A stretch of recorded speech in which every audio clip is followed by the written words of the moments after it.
Welcome to HOA Rulebook. Keep your phone ready for this one. I am calling security right now, Karen shouted, jabbing her finger at the survey map she had rolled up like a weapon. She claimed I was trespassing on community property, and she would prove it with her own map. I stood on my driveway with the contractor invoice packet tucked under my arm, staring at her, trying to figure out how replacing a fence on my own lot had turned into a full-blown ambush. The sun was low, casting golden hour glare across the yard, and everything felt too sharp, too loud, too fast. I am a home inspector, so I notice every detail, and the detail I noticed right then was that Karen Davis, Welcome Committee Chair for the Maplewood Commons Property Owners Association, was holding a map that was not even for this street. She had the wrong grid.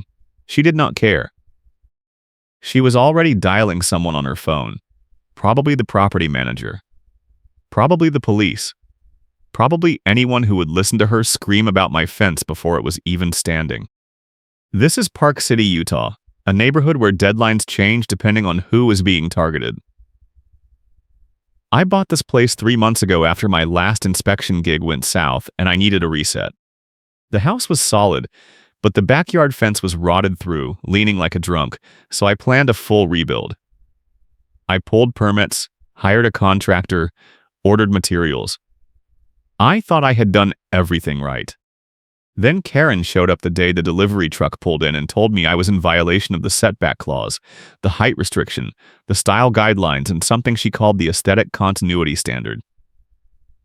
I had never heard of half of those. She handed me a printed notice with a countdown clock and a fine schedule that started at $200 and doubled every week. That was 2 days ago. Now she was back, and she had escalated. "You cannot start this project without board approval," she said, lowering the phone but keeping it in her hand like a threat. "You are building on an easement. You are violating setback. You are ignoring the style standards." I have documentation. I tried to explain that I had submitted my plans to the management company and received written approval, but she cut me off. "That approval was provisional," she snapped. "It does not count until the board reviews it in person." I checked my paperwork. There was no mention of provisional anything. The management company had stamped it and sent it back with a green light. Karen did not care. She pulled a ring binder full of highlighted fence rules from her car and flipped it open on the hood like she was presenting evidence at trial. "This is the standard," she said, tapping a page with her finger. "This is what everyone follows. You think this is petty? I think this is my purpose." I told her I would take it to the board myself if she wanted, but she shook her head. "You are already on the agenda," she said, smiling like she had just won something. "I can put you on the agenda and keep you there." That line stuck with me. It sounded like a threat with a long tail. I did not respond. I just folded my arms and watched her flip through the binder, muttering about compliance and community standards. A couple sitting on their porch across the street watched us like it was a show. They did not intervene. Nobody ever does in this neighborhood. The HOA runs on fear and paperwork, and Karen was the enforcer. My contractor showed up an hour later. His name was Miguel, and he had been doing fences in Park City for 15 years. He took one look at Karen still parked in my driveway and asked if we had a problem. I told him she was claiming the project was not approved. He pulled out his own copy of the permit and the management company approval letter. Karen barely glanced at it. "That is not enough," she said. "You need board sign-off before you dig a single post hole." Miguel looked at me. I shrugged. He asked Karen if she had any authority to stop the work. She straightened up and said she had the authority to document every violation and submit it to the enforcement committee, which would result in fines, a stop work order, and a lien if I did not comply.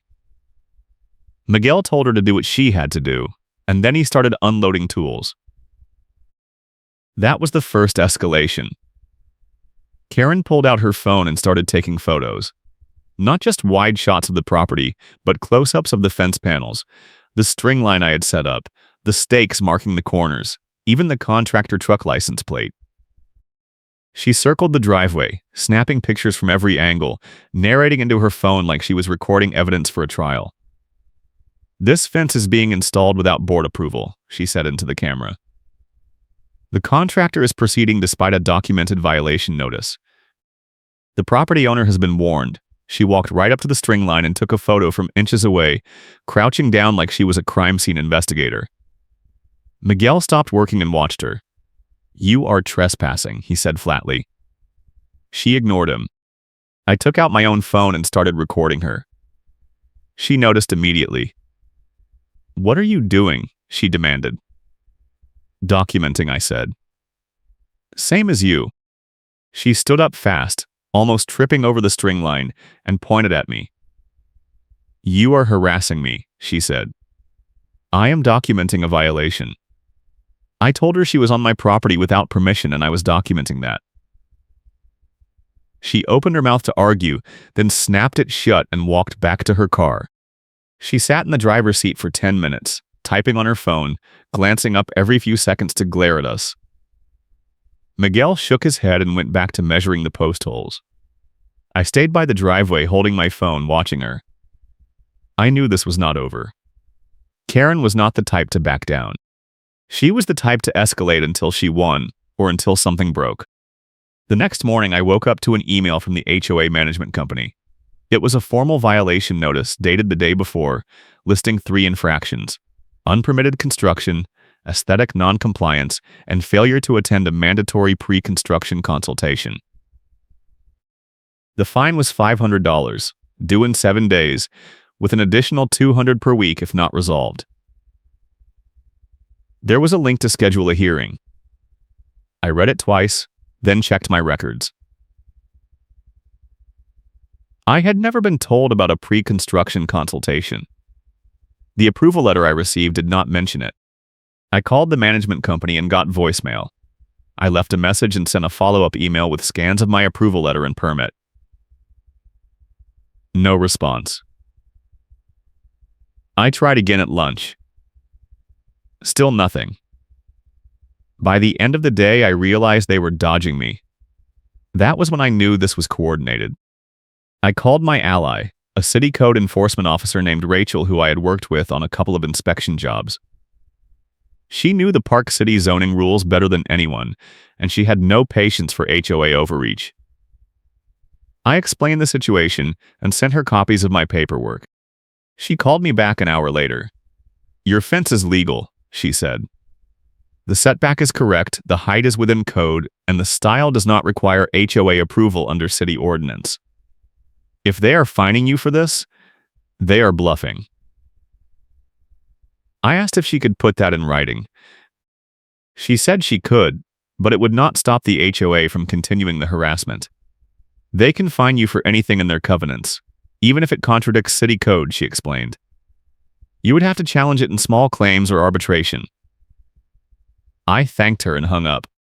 I stopped arguing and started collecting, because the endgame was already set. I just needed the right ammunition. That night, my neighbor 2 doors down, a guy named Derek who had lived in the neighborhood for a decade, knocked on my door. He looked nervous. He told me Karen had been going door to door asking if anyone had seen me move the survey stakes or heard construction noise before approval. "She was building a case," he said. "She is telling people you are trying to bully your way through the rules." I asked if anyone was buying it. He shrugged. "Some people do not want to get involved," he said. "But I thought you should know." I thanked him. Then he hesitated and pulled out his phone. "I have something else," he said. He showed me a doorbell video from 2 nights ago. The timestamp was 2047 a.m. The footage showed Karen walking up my driveway, stopping near the string line, and crouching down like she was inspecting the stakes. She stayed for almost 3 minutes, moving around the perimeter, then left. Derek looked at me. "I do not know what she was doing, but it felt wrong," he said. I asked if I could have a copy. He sent it to me right there. That was my trump card. I did not tell anyone about it yet. I just saved it, backed it up, and kept it quiet. Karen did not know I had it, and that gave me time. The next day, my fence materials delivery was arriving and Karen was threatening to mark it as dumping immediately. She had emailed the management company and CC'd half the board, claiming I was staging materials on common property without authorization. The delivery was scheduled for 8 a.m. I made sure I was outside at 7:45, standing on my driveway with my contractor invoice packet in hand, waiting. Miguel showed up at 7:50 with his crew. The truck arrived at 8:02. Karen pulled up 30 seconds later. She got out of her car holding a clipboard and her phone. She marched up to the truck driver and told him he could not unload without HOA approval. The driver looked confused. He asked if this was the right address. I confirmed it was. Karen stepped in front of me. "This delivery is not authorized," she said. "If you unload here, you are dumping on community property and I will report it." The driver looked at me. I showed him my permit and the delivery confirmation. He shrugged and started unloading. Karen started recording again. "I am documenting this illegal activity," she said loudly, narrating for her phone. "The property owner is proceeding with construction despite multiple violations. Materials are being placed on restricted property. This is a clear breach of covenant." Miguel told her to step back. She refused. She stood at the edge of the driveway, phone raised, filming every panel that came off the truck. A couple of neighbors came outside to watch. One of them, an older woman named Linda, asked Karen what was going on. Karen launched into a speech about property values and community standards. She made it sound like I was tearing down the neighborhood. Linda looked at me, then back at Karen, and went inside without saying anything. The delivery finished in 20 minutes. The driver handed me the receipt and left.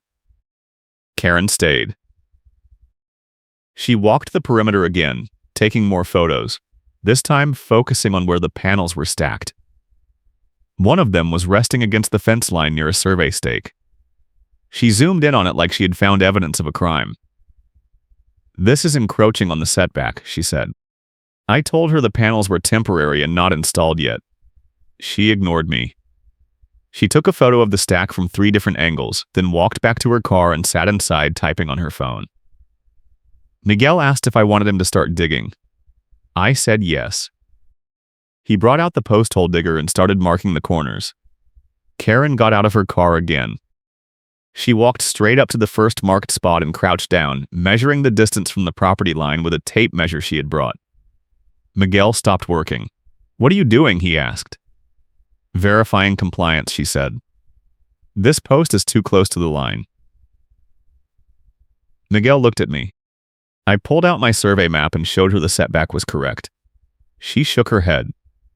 "Your survey is wrong," she said. "I have my own measurements." She held up her tape measure like it was definitive proof. Miguel told her she was not a surveyor, and her measurements did not mean anything. She said she did not need to be a surveyor to see a violation. Then she said something that made my blood pressure spike. "I am filing an emergency injunction with the board," she announced. "This work stops now." I called Rachel, the code enforcement officer, right there in the driveway. I put her on speaker and asked her to confirm the setback requirements. She did. She told Karen directly that the fence met city code and the HOA could not override that. Karen said city code was irrelevant because the covenants were more restrictive. Rachel told her that was not how zoning worked. Karen hung up before Rachel finished talking. I thanked Rachel and ended the call. Karen was already back in her car typing furiously. 10 minutes later, I got an email from the board scheduling an emergency hearing for that evening at 6 p.m.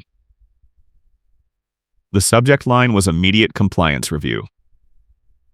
I had 3 hours. I spent those 3 hours printing everything. Payment confirmations proving I was never delinquent despite their fee blast. The approval letter from the management company. The city permit. Rachel's written statement confirming the fence was legal. The doorbell video from Derek showing Karen trespassing at night. I put it all in a binder, tabs labeled, pages highlighted. I printed extra copies. If Karen wanted to play the binder game, I would play it better. Miguel told me to take photos of the fence layout before the hearing in case Karen tried to move anything. I did. I documented every stake, every string line, every panel. Then I went to the hearing. The meeting was held in the community clubhouse, a beige box with fluorescent lights and folding chairs. Karen was already there, sitting at the front table with two other board members. She had her ring binder open in front of her, pages marked with sticky notes. I sat in the back row. There were maybe a dozen other residents scattered around, most of them looking bored. The board president, a man named Greg, who looked like he would rather be anywhere else, called the meeting to order. He read the agenda item, Emergency Review of Fence Construction Compliance. Karen stood up immediately. She did not wait to be called on. She launched into a presentation. She claimed I had ignored multiple warnings, proceeded without board approval, encroached on setback, violated height restrictions, and threatened her when she tried to document the violations. She showed photos on her phone, projected onto a screen. Most of them were angles that made the fence layout look worse than it was. One photo was taken from inches away, making a 2-inch variance look like a foot. She narrated each one, voice rising, gestures getting bigger. The board members nodded along. Nobody questioned her. Then she pulled out her ring binder and read a section about aesthetic compliance. According to this, she said, any fence visible from the street must match the existing neighborhood palette. Your fence does not. I raised my hand. Greg told me I would have my turn.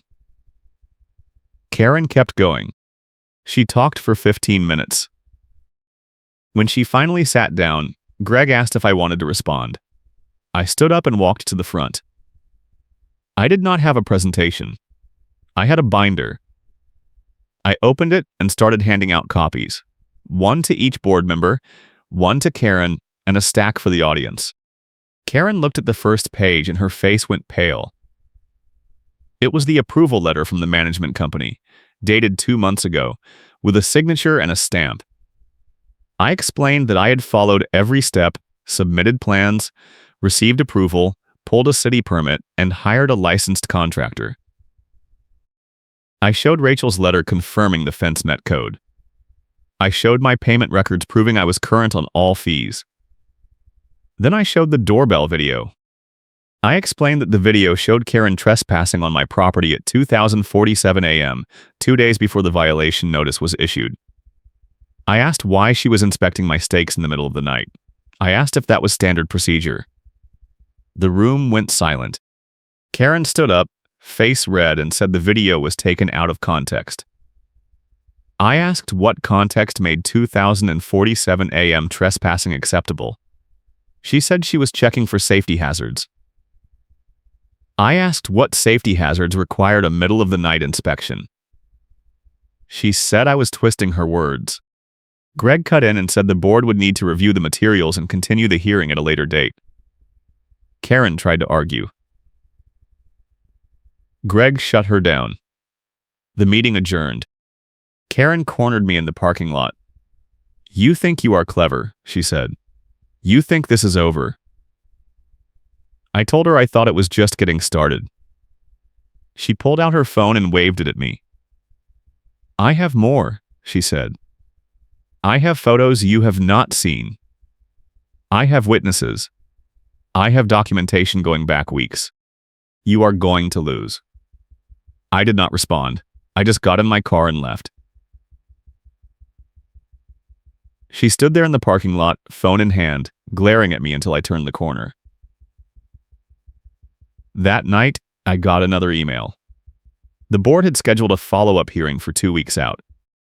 In the meantime, the stop work order was still in effect. I was stuck. Miguel was not happy. He had other jobs lined up and he could not wait 2 weeks. I told him to pause the work and I would pay him for the delay. He agreed, but he warned me that Karen was not going to let this go. "She is going to find something else," he said. "She always does." He was right. The next morning, a neighbor's dog got loose and knocked over one of the survey stakes. It was an accident. The dog was a golden retriever, maybe a year old, just excited and clumsy. The owner apologized and helped me reset the stake. Karen saw it happen. She took photos. An hour later, I got an email accusing me of tampering with the survey markers. She claimed I had moved the stake on purpose to shift the fence line into compliance. She attached the photos as evidence. The timestamp showed the dog knocking it over, but she cropped that part out. I called Derek and asked if his doorbell camera caught it. He checked and sent me the full video. It showed the dog running loose, bumping the stake, and me resetting it with the owner's help. I forwarded it to the board with a note explaining what actually happened. Karen responded within minutes, claiming the video did not prove anything and I could have moved the stake earlier. She demanded a new survey. I ignored her. The board did not respond. 2 days later, I got a notice that my follow-up hearing had been moved up to that Friday. They did not give a reason. I suspected Karen had pushed for it. I printed more copies of everything and prepared to go back. The Friday hearing was worse. Karen showed up with a binder twice as thick as before. She had printed every email, every photo, every notice, and organized them into a timeline. She had also brought a witness, a neighbor named Carol who claimed she had seen me working on the fence after the stop work order was issued. It was a lie. I had not touched the fence since the first hearing. Carol was vague on the details, saying she saw me out there with tools but could not remember exactly when. Karen used it to argue that I was defiant and uncooperative. Greg looked tired. He asked if I had a response. I did. I showed my work logs and Miguel's schedule proving no work had been done. I showed receipts for materials still sitting in my driveway untouched. Then I asked Carol to clarify what she saw. She hesitated. Karen tried to jump in. Greg told her to let Carol answer. Carol admitted she might have been mistaken about the date. Karen was furious. She accused me of intimidating Carol. I pointed out that I had just asked a clarifying question. Greg said the board would take everything under advisement and issue a ruling within a week. Karen tried to argue again. Greg adjourned the meeting. Karen followed me to the parking lot again. This time she was shaking with rage. "You are going to regret this," she said. "I have ways of making your life hell that you have not even thought of." I asked if that was a threat. She said it was a promise. Then she got in her car and drove off, tires squealing. I sat in my car for 10 minutes, just breathing, trying to process what had just happened. This was supposed to be a fence. Just a fence. It had turned into a war. The next week was quiet. Too quiet. No emails, no notices, no Karen. I kept working my day job inspecting homes, writing reports, but I could not focus. I kept checking my email, waiting for the next attack. It came on Thursday. The board issued a ruling. They upheld the violation notice and added an additional fine for non-compliance during the review period. The total was now $1,200. They also ordered me to submit new plans that included a style variance request and a landscape buffer. The deadline was 10 days. If I did not comply, they would file a lien. I read the ruling 3 times, then called a lawyer. The lawyer, a woman named Janet who specialized in HOA disputes, reviewed my case and told me I had 2 options. I could pay the fines, comply with the new requirements, and move on, or I could file a records complaint with attachments and management scrambles to answer, then take them to small claims court. She said the second option would be messy, expensive, and time-consuming, but I would probably win. I asked how much it would cost. She quoted me a retainer that made my stomach drop. I thanked her and said I would think about it. I did not have that kind of money to burn. But I also was not going to pay $1,200 for a fence that was already legal. I filed the records complaint myself. I submitted every document I had, highlighted the inconsistencies, and demanded a formal audit of Karen's enforcement actions. I sent copies to the board, the management company, and the state HOA oversight office. Then I waited. 3 days later, the management company called me. They wanted to schedule a mediation. I agreed. The mediation was set for the following Tuesday. Karen was required to attend. I spent the weekend preparing. I printed more evidence, organized my timeline, and rehearsed my argument. I also reached out to Rachel and asked if she could attend as a witness. She said she could not, but she would provide a written affidavit. I added it to the binder. The mediation was held in a conference room at the management company office. Karen was already there when I arrived, sitting at one end of the table with her binder and a cup of coffee. She did not look at me.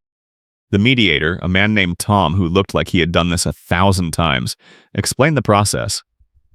Each side would present their case, and he would help facilitate a resolution. Karen went first. She repeated everything she had said at the hearings, adding more details about my alleged non-compliance and lack of respect for community standards. She said I was setting a dangerous precedent, and other homeowners would follow my example.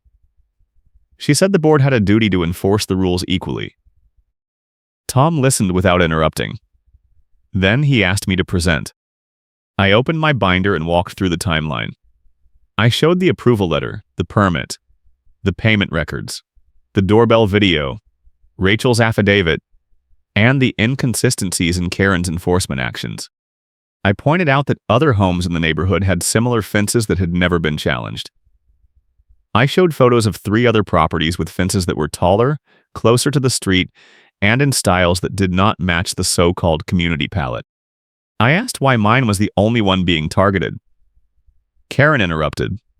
Those fences were grandfathered in, she said. I asked for documentation proving that. She did not have any. Tom made a note. Tom asked Karen if she had any evidence that I had violated the rules after receiving the stop work order. She hesitated. She said Carol had seen me. I reminded Tom that Carol had recanted. Karen said Carol was pressured. I asked for proof. She did not have any. Tom asked if the board had documentation of the pre-construction consultation requirement. Karen said it was in the covenants. Tom asked to see it. She flipped through her binder and pulled out a page. Tom read it, then looked at me. It says here that pre-construction consultation is recommended, not required, he said. Karen argued that recommended meant mandatory in practice. Tom said that was not how covenants worked. Karen's face went red. Tom asked if there was any way to resolve this without going to court. I said I would drop my complaint if the HOA dropped all fines, issued a written apology, and allowed me to proceed with the fence as approved. Karen said absolutely not. She said I needed to pay the fines and comply with the new requirements. Tom looked at her. He asked if she understood that the board could lose in court and end up paying my legal fees plus damages. Karen said she was willing to take that risk. Tom sighed. He said he would recommend the board settle, but the decision was up to them. The mediation ended without resolution. Karen left without saying a word. I sat in the conference room for a few minutes, staring at my binder, trying to figure out what to do next. That night, Derek called me. He said Karen had been going door to door again, this time telling people I was threatening legal action, and it would cost the HOA thousands in fees that would come out of everyone's dues. She was trying to turn the neighborhood against me. Derek said a few people were buying it, but most were staying neutral. He also said there was talk of a board election challenge that flips the power dynamic. A group of homeowners was fed up with Karen's enforcement style and wanted her removed from the welcome committee. Derek said they were looking for someone to run against her. I told him I was not interested in board politics. He said I did not have to run, but I should show up to the next meeting and support the challenge. I said I would think about it. The board meeting was the following Thursday. I almost did not go. I was exhausted, mentally and financially drained, and I was not sure it would make a difference. But Derek called me the day before and said it was important. He said the challenge was real, and Karen was scrambling. I showed up. The meeting room was packed. More people than I had seen at any previous meeting. Karen was at the front table, looking calm but tense. Greg was there along with the other board members. The agenda included a motion to remove Karen from the welcome committee and strip her access to enforcement tools. The motion was proposed by a homeowner named Mark, who I had never met. Mark stood up and read a statement. He detailed Karen's enforcement actions over the past year, including multiple complaints of selective targeting, harassment, and abuse of process. He presented signed statements from 6 homeowners who had been fined or threatened by Karen for violations that were either not in the covenants or not enforced against other residents. He also presented evidence that Karen had used her access to the HOA portal to pull private records without authorization. That was the twist. Karen was running a community safety committee like a private police force with no authority. She had been logging into the portal late at night, pulling owner contact info, violation histories, and payment records, and using them to build her cases. Mark had proof. He had screenshots showing login times and activity logs that matched Karen's personal device. Karen tried to defend herself. She said she was doing her job. She said the committee gave her authority to investigate violations. Mark asked for documentation of that authority. She said it was implied. Greg cut in and said implied authority was not the same as granted authority. He asked Karen if she had ever been given written permission to access private records. She hesitated.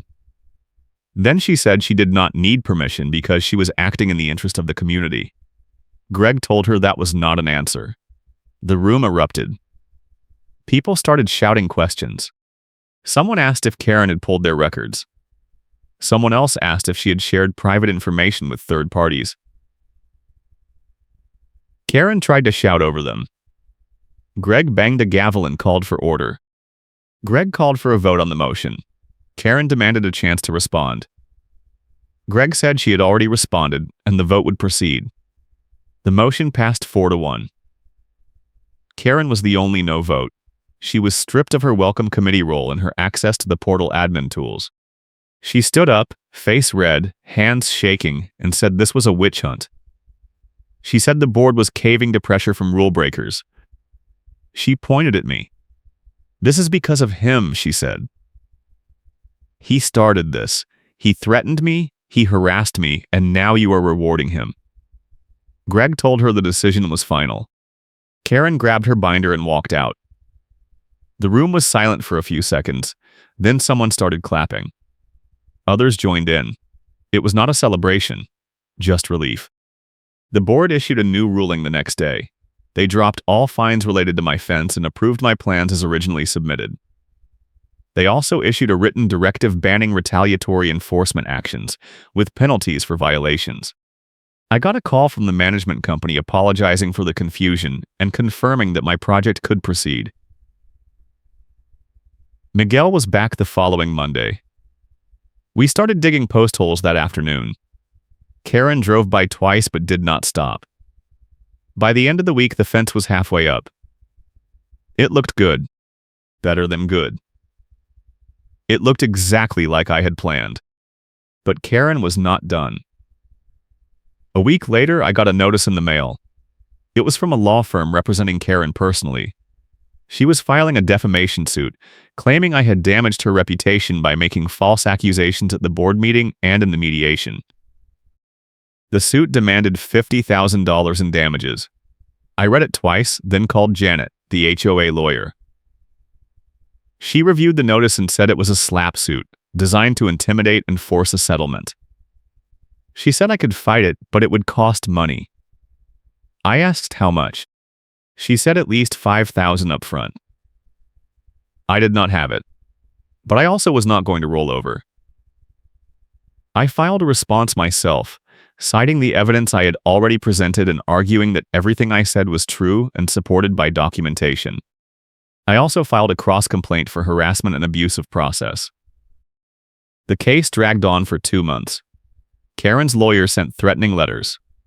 I responded with more evidence. Finally, the lawyer called me directly. He said Karen was willing to drop the suit if I agreed to drop my cross-complaint and sign a mutual non-disparagement agreement. I said no. I wanted an apology and a settlement that included legal fees. He said Karen would never agree to that. I said then we would go to court. He called back a week later. Karen had agreed to drop the suit and pay $2,000 toward my legal fees. It was not everything, but it was enough. I signed the settlement. Karen signed it the same day. The case was dismissed. The fence was finished by then. It was perfect. Miguel had done an incredible job. The posts were straight, the panels were level, the gate swung smooth and quiet. I stood in the backyard the day it was done, just looking at it, feeling a mix of relief and exhaustion. It had taken 6 months, thousands of dollars, and more stress than I thought possible. But it was mine. Karen drove by one more time that week. She slowed down, stared at the fence, then kept going. I have not seen her since. She moved out of the neighborhood 2 months later. I heard she bought a condo in Salt Lake City. Nobody misses her. The HOA held elections in the spring. Mark, the guy who challenged Karen, was elected board president. He ran on a platform of transparency and fair enforcement. He won by a landslide. One of his first actions was to hire a new management company and audit the previous one. The audit found multiple irregularities, including unauthorized fines and missing documentation. The old company was fired. The new one is better. They actually respond to emails. The neighborhood feels different now. People are not afraid to ask questions or push back on rules that do not make sense. There is still an HOA, and there are still rules, but there is also accountability. I ran into Derek at the grocery store a few months after the fence was done. He asked how I was doing. I told him I was good. He said the neighborhood was better without Karen. I agreed. He also said he had heard Karen tried to join the HOA board in her new building and got rejected. Apparently her reputation followed her. I did not feel bad for her. She had made her choices. Then Derek asked if I had seen the Surveyor video. I had no idea what he was talking about. He pulled out his phone and showed me. It was a clip from someone's dash cam recorded the day the Surveyor came out to verify my fence line. Karen had shown up and tried to interfere, just like she always did. But this time, the Surveyor was not having it. The video starts with Karen walking up to the Surveyor tripod. The Surveyor, a guy named Tim who I had hired to do the final verification, was adjusting the equipment. Karen asked what he was doing. He told her he was conducting a survey. She said he did not have permission. He said he did not need her permission. She stepped closer to the tripod, one hand reaching toward it like she was about to bump it. Tim stepped between her and the equipment. "Do not touch that," he said, voice flat and firm. Karen said she had a right to verify the measurements. Tim said she had no right to interfere with a licensed survey. She said she was a board member. Tim said he did not care. Then he pulled out his phone and started recording her. Karen froze. She realized she was being filmed. She tried to argue, but Tim just stood there, phone up, saying nothing. Karen finally backed off, muttering about filing a complaint. Tim ignored her and went back to work. Derek laughed when he showed me. I watched it 3 times. It was perfect. Karen had spent months trying to control every detail, every measurement, every conversation, and in the end, she could not even intimidate a surveyor. Tim finished the survey that day and confirmed what I already knew. The fence was exactly where it was supposed to be. The setback was correct, the height was legal, everything was perfect. Karen had been wrong the entire time. I kept a copy of the survey report in my files just in case, but I have not needed it. The HOA never challenged the fence again. Looking back, the whole thing feels surreal. It started with a simple home improvement project and turned into a months-long battle that cost me time, money, and sleep. But it also taught me something important. You cannot back down when someone like Karen decides to target you. You have to stand your ground, document everything, and fight back with facts. The system is not perfect, but it works if you are willing to use it. The HOA lost in small claims and pays costs. Karen got stripped of access to the portal admin tools. The board election challenge flipped the power dynamic. And the funny karma beat happened during one of the hearings, when Karen confidently read the wrong rule section out loud, citing a covenant about mailbox placement when she was trying to argue about fence height. Greg corrected her in front of everyone. She tried to play it off like it was a typo, but everyone saw it. She was so focused on weaponizing the rules that she did not even know what they said. The fence is still standing. It looks great. I get compliments on it from neighbors who walk by. A couple of people have asked for Miguel's contact info because they want him to do their fences too. I gave them his number. He has been busy ever since. The backyard feels like mine now. I can sit out there in the evening, watch the sun set over the mountains, and not worry about someone measuring my property line or taking photos from the street. It is peaceful. That is all I wanted in the first place. Just a fence. Just some privacy. Just a place to reset after everything that happened before I moved here. Karen is gone. The old board is gone. The old management company is gone. The neighborhood is better for it. There are still rules, and there are still consequences if you break them, but the enforcement is fair now. Nobody is getting targeted. Nobody is getting harassed. The HOA is doing what it is supposed to do, managing common areas and handling disputes, instead of acting like a private police force. It took a fight to get there, but it was worth it. I would do it again if I had to, but I hope I never have to. One HOA war is enough for a lifetime. If you enjoyed this story, hit the like button and subscribe for more real-life HOA drama and neighbor conflicts. I still live in that house. The fence is still perfect. I have not had a single violation notice since the settlement. The new board actually sent me a thank you card after the audit, saying my complaint helped clean up the system. I framed it and hung it in my office. It is a reminder that standing up to bullies, even bureaucratic ones, is worth it. Karen tried to destroy me over a fence. Instead, she destroyed her own credibility. That is the real karma. She thought the rules were her weapon, but they became her downfall. You think this is petty? I think this is my purpose. That is what she used to say. And in the end, her purpose consumed her. The couple on the porch, the ones who watched the whole thing unfold like it was a show, moved out last year. They told me before they left that they were glad someone finally stood up to Karen. They said they had been fined twice for things that were not even violations, but they paid because they were afraid of retaliation. They wished they had fought back. I told them it was not too late to file a complaint. They said they just wanted to move on.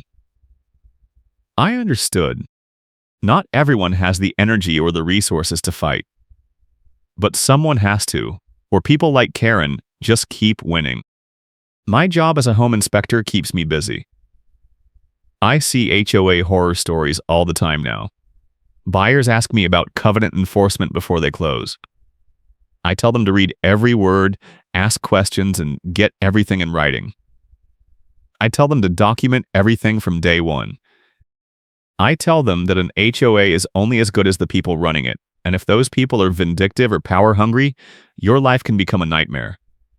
Some buyers walk away when they hear that. I do not blame them. Others take the risk. I hope they never have to deal with what I dealt with. But if they do, I hope they fight back. The contractor invoice packet I carried around during the whole ordeal is still in my office.